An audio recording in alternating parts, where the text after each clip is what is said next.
नाहीये, वादळ आहे, खूप मोठा पाऊस येणार आहे. म्हटलं मूर्ख माणसा, मी माझ्याकडे खूप पगार देऊन हवामान तज्ज्ञ ठेवलेला आहे.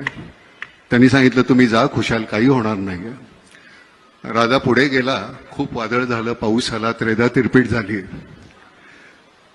राजा दरबारात गेला, प्रधानाला सांगितलं त्या माणसाला आणा बघू, हवामान तज्ज्ञाला त्या लाद घालून हाकलून लावा आणि त्या कोळ्याला बोलवा आणि त्याला अपॉइंट करा.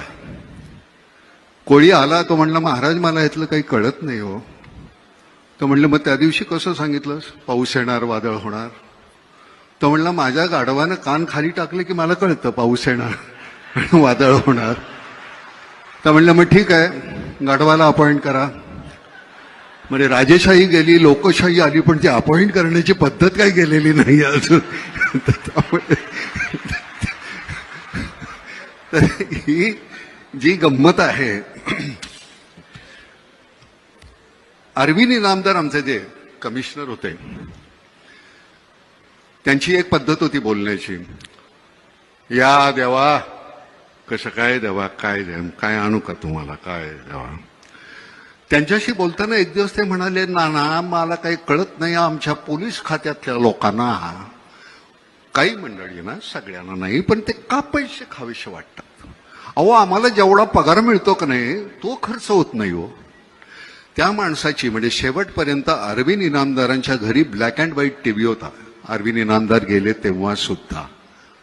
तर ही आपल्याकडे अशी माणसं आहेत. लालबहादूर शास्त्रींच्या घरी ज्यावेळी त्यांचे मित्र पैसे मागायला गेले, मला एक 200 रुपये पाहिजे, त्यावेळेचे 200 रुपये, लालबहादूर शास्त्री म्हणले माझ्याकडे नाही आहेत एवढे पैसे.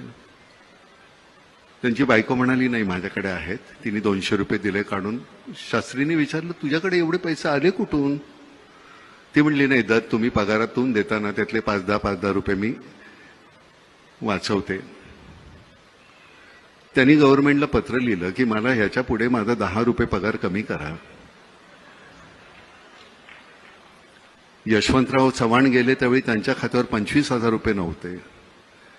आपल्या मंत्र्यांच्या म्हणजे साधा आपला नगरसेवक आज निवडून आला की पुढच्या वर्षी तो कोट्याधीश असतो,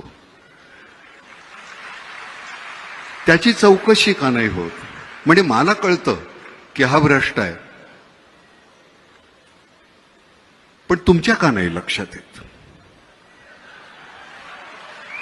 त्याच्यावर कारवाई व्हायला पाहिजे की नाही एकनाथराव.